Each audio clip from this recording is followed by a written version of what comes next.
بص بقى، لو عندك دهب في الدرج او حتى بتفكر تشتري لازم تتابع الفيديو ده للاخر. ليه؟ عشان في مصيبة ذهبية بتحصل دلوقتي والاسعار طالعة نار، وصدقني لو فوتت الفيديو ده فلوسك هتتبخر وانت واقف. فدوس لايك بسرعة واشترك في القناة، متنساش تفعل الجرس علشان انا جايلك من قلب سوق الصاغة بنفسية تاجر دهب خسران. وصلي على النبي كده عليه الصلاة والسلام. انا صاحي الصبح لقيت الدنيا مقلوبة، مش عشان الجو، لا عشان الدهب يا جدع. الدهب طالع زي الصاروخ. انا كنت فاكر دهب امي هو الاستثمار الوحيد اللي مش بيخسر، طالع لا، ده بيغني دلوقتي ويقول انا في حتة تانية خالص. طيب الاسعار دلوقتي عاملة ايه؟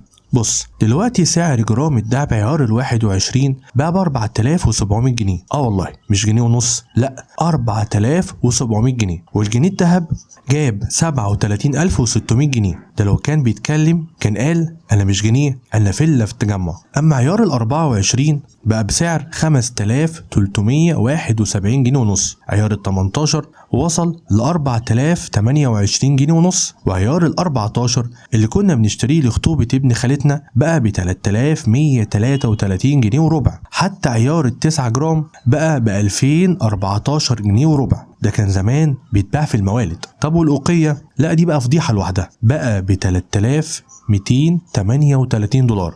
أنا حرفيا قربت أبيع الخاتم اللي عندي بتاع مراتي واشتري بيه عربية يمكن ألحق. طيب إيه التوقعات اللي جاية؟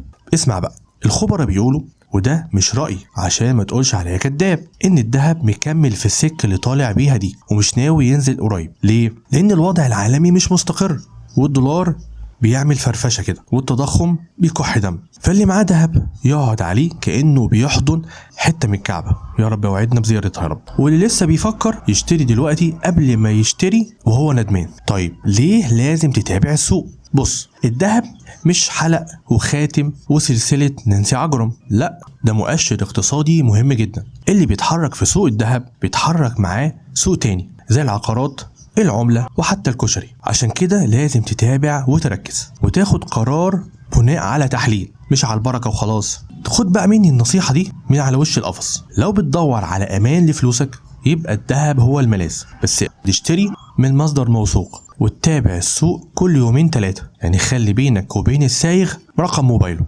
عشان دايما تتابع معاه. لو وصلت لحد هنا فانت حبيبي وابن قلبي. بس استنى قبل ما تقفل، روح شوف الفيديو اللي فات موجود قدامك على الشاشة، ده فيه تفاصيل اكتر عن استثمار الذهب بطريقة سهلة وسريعة. وعايزك تعمل شير للفيديو عشان الناس كلها تعرف ايه اللي بيحصل. واكتب لي في التعليقات انت شايف الذهب هيكمل طلوع ولا هينزل يغسل وشه ويرجع. واستناني في الفيديو اللي جاي اللي هيكسر الدنيا برضو. سلام يا نجم، وما تنساش صلي على النبي عليه الصلاة والسلام.